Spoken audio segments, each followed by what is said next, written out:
gang, it's Will from Tested. And it's Norm from Tested. Norman Chan, I'm really interested in this thing that you have today. It's called the DXO One. And it's an accessory, technically, for iOS devices, iPhones or iPads, but it's a camera. But it's only lightning-equipped iPads and That's iPhones, right. Which is everything from the 5 on, basically. Yep. And they're calling it the best iPhone camera out there. It's a bold claim, because Sony had that thing that you clip onto the front of your iPhone a couple of years ago, and it connects over Bluetooth. I think this is interesting because it connects over the Lightning port instead. Yep. So let's look at the hardware just a little bit. It's interesting. It's really small.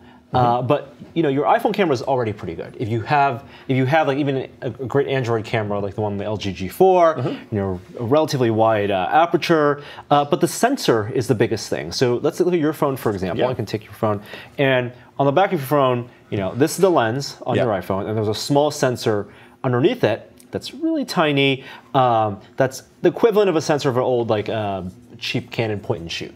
Yeah, like a mid 2000s. And technology gets better, and the sensors get denser or more megapixels. And Apple, in the most recent keynote, made a big deal about they finally increased the sensor size in addition to the number of pixels on their sensor. But I mean, the old adage is that there's only so much you can do if you don't have enough glass, right? And if you don't have enough sensor. Yeah, with a phone, you're dealing with a tiny amount of glass, even if it's a complex multi-stage lens, and a tiny, tiny, tiny little sensor. That's right. So what DXO and their company, their imaging company, they make software to evaluate cameras. This is their first big hardware piece. What they've done is put a really big sensor in this relatively small form factor. What does really big mean in this context? Like APS-C? No, it's a 1-inch type sensor, which is actually the exact same sensor found in this. Same size sensor or exact same sensor? It's the exact same sensor. What they've done is they sourced it from Sony's RX100 Mark III series.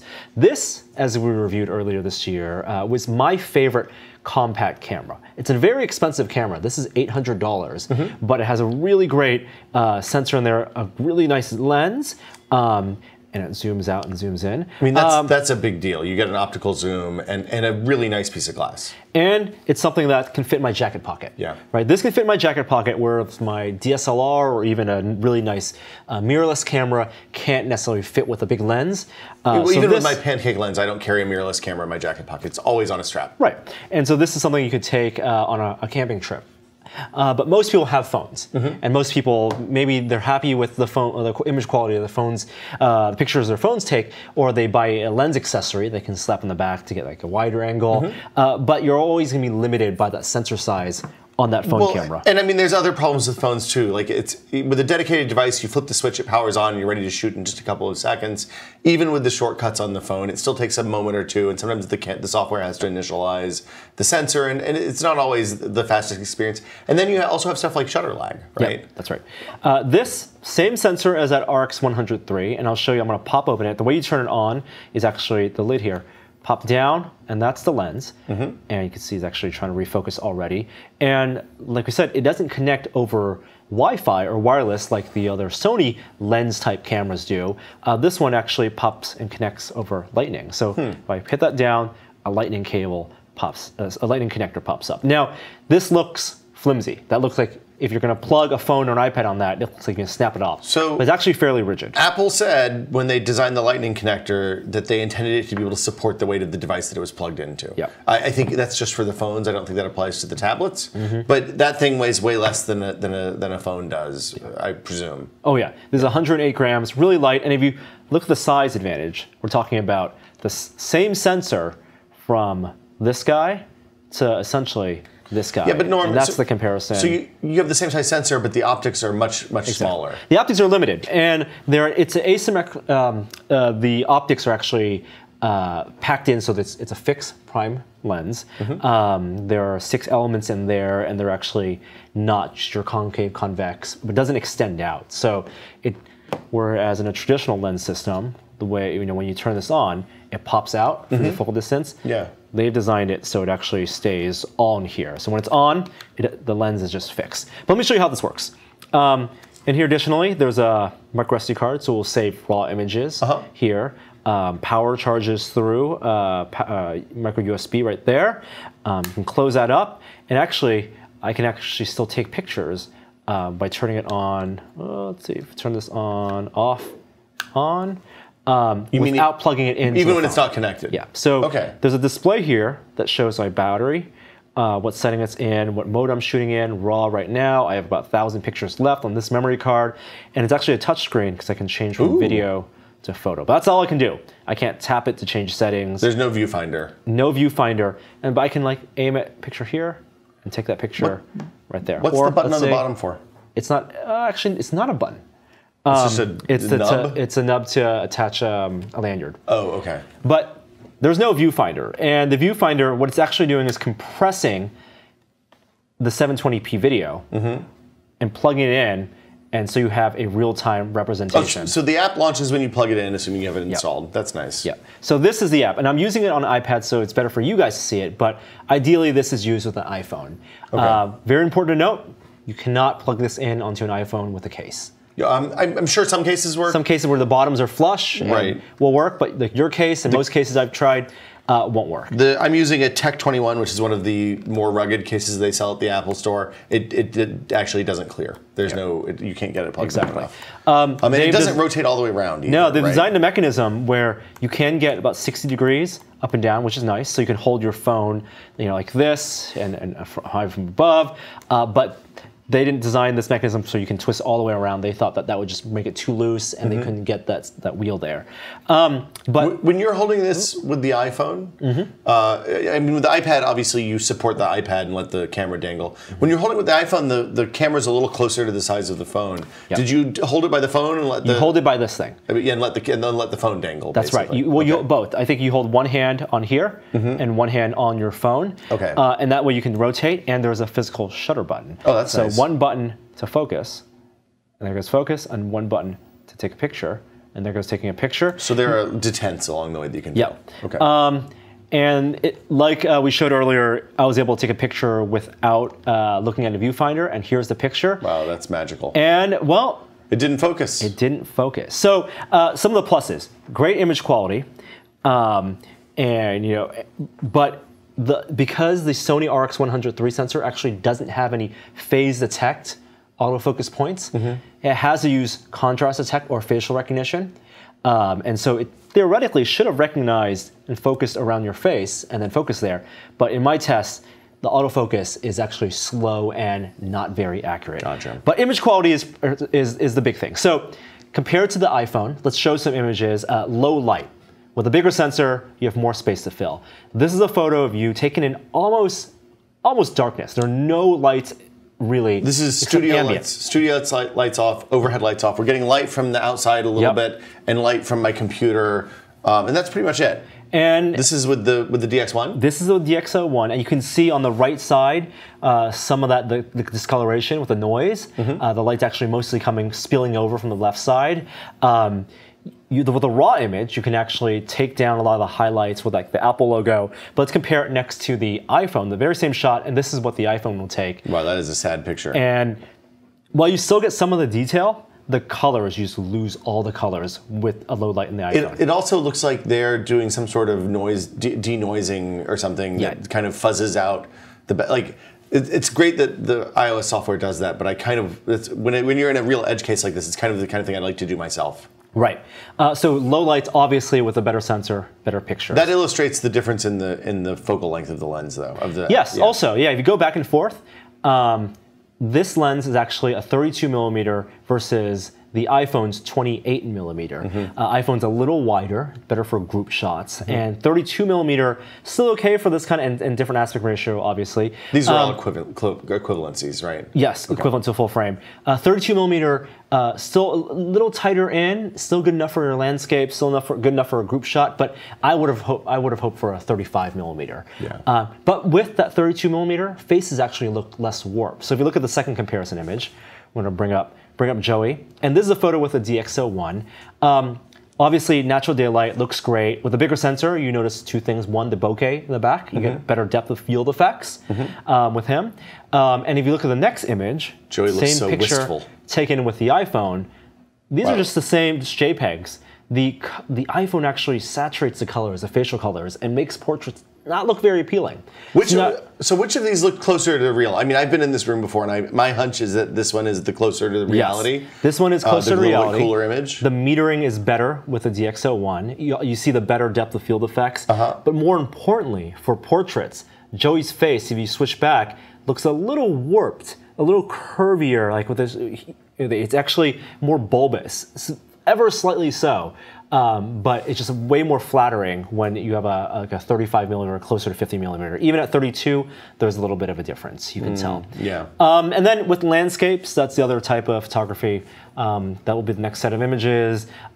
Actually, landscapes, pretty comparable. I love landscape photos with mobile phones, with smartphone cameras. So this is with the DXO One, and then if you take show the next picture with the iPhone, it's actually not bad at all. And that's just because there, Norm. Oh yeah, a little bit crooked. But you're going to get with 20 megapixels, you can crop in more with the DXO One image. But this is really for low light and for portraits. Kind of all the marginal spots. What was the shutter lag like on this versus the? It's actually no shutter lag at all. It's really fast, including like face detection and all that stuff. Yeah. So actually, what we will do, because we have, let me. There you go, right there. So there goes focus. There goes your face detection. Bam, just a picture. And that one actually did do the face detection. I'll show other people better than showing you, because you can see right there. Yeah. And that one, well, there you go. That's pretty good. Flattering image. I don't know about that. Still look pretty beardy. Yeah. So what we'll do now is just show sampling of images I took over the weekend testing this in Portland. Some low light stuff. And we'll talk about just some pros and cons. What's the lighting situation like in this? Are you getting a little bit of outside light through a curtain? Only outside light through the curtain. It's actually very dark behind the creature there. The color in the eyes is really nice. Yeah.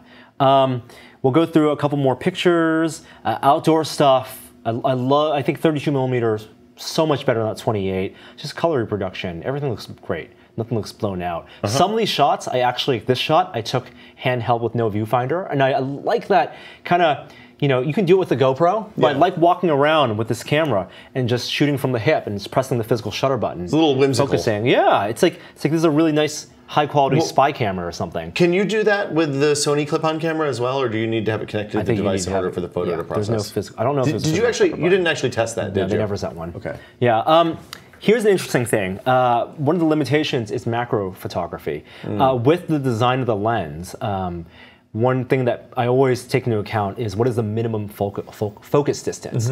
What is the shortest distance between the physical lens and the subject that I can still take pictures of? With this camera, it's actually 20 centimeters, which I thought it's a lot, 20 centimeters. It's far away. Yeah, you can't do a lot of really up-close macro photography. It's 8 inches probably, right? Yeah, almost a foot. You can't do like up close to the flower, and so it diminishes a little bit of that bokeh effect. Landscapes, again, look great. This one actually did some raw processing to bring down the sky. But let's keep on moving on. And dynamic range of this camera, fantastic. Having tested the Sony RX100 Mark 1, 2, and 3, it's very comparable. You're getting the almost exact same DNGs, low light indoors. Things look super vibrant. The JPEGs you get saved locally, because it will save both the JPEG on your phone as well as the raw photos on the device. The JPEGs look good, but the RAWs are really what's going to matter most. So how does iOS handle the RAWs if it saves them on the device? No, only JPEGs on the device, only RAW on the micro SD card. And you can set it to do any combination of the two? No, JPEGs on device. It always is that? Oh, you can do not RAWs at all, and just JPEGs. And then you don't need a micro SD card. Exactly. But without the micro SD card, you can't shoot from the hip and without a phone attached. That makes sense. There is also a mode called Super RAW mode, which is basically a software way of saying they'll take 4 raw pictures and combine them. Nobody wants super raw, man. Well, this is actually a picture with super raw, and you can get much more detail. Is this a light rail stop in Portland? No, it's a little pop-up structure I did for XOXO. Oh, okay. You get so much more detail, not resolution-wise, but dynamic range, extra stops of light. How dark was this? Could you see like you couldn't see the gaps in the trees where there's no light on the left side? That's right. I couldn't, across the street, the building was super, super dark. But on the right, like just a little bit of lighting. But it's a feature that I think if they improve the desktop software, and it is their proprietary desktop software, you can even get more detail and fidelity. And the software is available for Mac and PC? Yes, that's right. Okay. And you just plug the phone in, low light stuff, almost a pitch black room, most of the light coming from the phone and looking great. That's cool. Moving on, you got your foodie shots, colors look great. You didn't put the right egg filter on there. You should have done a little bit more of a loomy. I love this. You have the skylight coming in, and this is a processed raw picture, but just the reflectivity, you can actually get so much detail.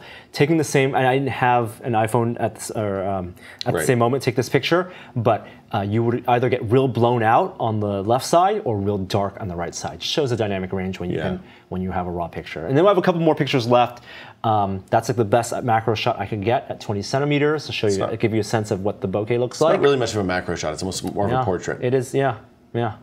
And then even with different various light sources, things that could look blown out, you can just take down highlights. And were these processed raw, or were these just pictures that were? A few of them that I called out were processed raw. Okay. Yeah. Going back to our live view, actually, I want to show that, of course, you're going to get your manual settings. You have auto modes. You have some scene modes. You have PASM, aperture priority, shutter priority. I like aperture priority. You can change your metering, your focus, and you can actually get manual focus. And there's a software button to take pictures too if you want. Yep. So stability was one thing I worried about. You know, if I'm holding a phone, and I'm holding an iPad now, and holding this, and I want like a 1/20th of a second exposure, would it be shaky?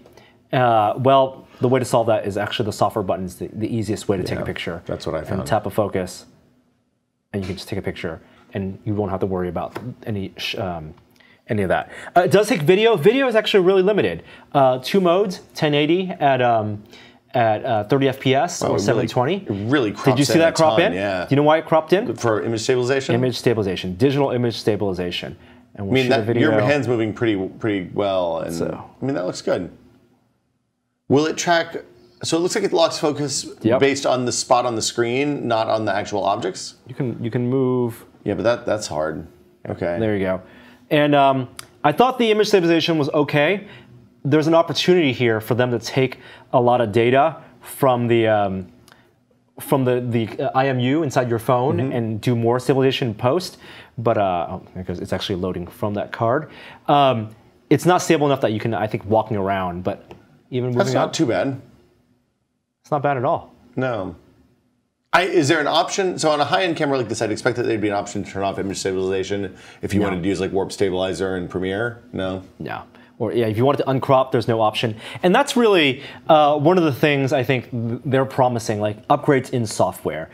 They're saying they're on a 2-month upgrade plan for software, both on the app device and on the firmware on the camera. You update the app, the firmware gets updated on the camera. They're going to incorporate drive modes like rapid fire burst shots in the future. But there's nothing like hyperlapses or even time-lapse settings. I mean, but we always say you buy the product as it is today. Exactly. I'm a little surprised that they don't have a physical control for things that you could program to be for things like focus or aperture select or whatever. So you didn't have to always use the touch screen. Yeah, and what's even worse is that there are no presets. So I know, for example, if I use shoot and aperture priority and I like exposure compensating, 2/3 of a stop. And right now I have the info here. It's like 1/225, it's like f1.8, fast shutter. But the moment I unplug this and I want to take a picture, it just goes back to auto. Oh no! Like I want to keep that setting so I can shoot from the hip and not have to worry about the metering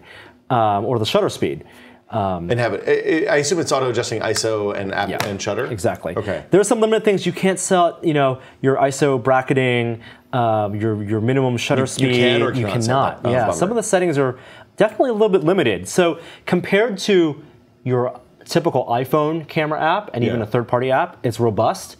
But compared to the features you would get on something like this. On a comparable, I mean, for $600 you can get a MX100 Mark III or Mark II now, right? Mark II, you can get an RX100, definitely. This is still $800. Sorry, RX100. But it's still, you don't get all that.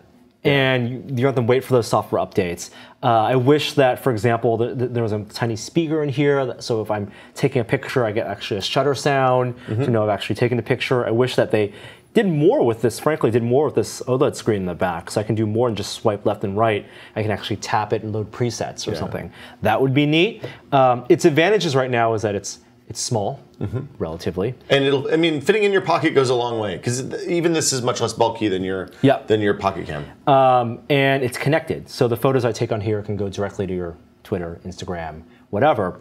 But doesn't your point and shoot have wireless connection to the phone too? It's even more connected. Okay. Right. I mean, dumping it straight into your photo roll is different than having to load up an app and suck it over across Wi-Fi in an uncomfortable way. So some pitfalls of this thing, compromise they have to make. It does overheat. It actually feels really warm when you're shooting right video now. or photos or both? Photos. Even using it for an extended period of time. Let's see if we can get. Oh, there it goes. Overheating. And you know what happens when batteries overheat?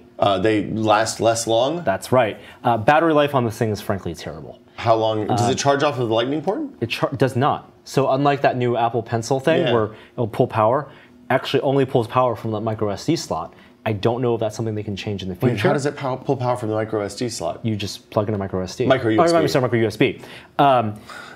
In the time we've used this, the time of the video, it's gone from 90% power to 50% power. Whoa! They say it's rated for about 100 to 150 raw shots. I haven't been able to get more than 80 If pictures. only you were plugging it into something that had its own enormous lithium-ion battery. That's right.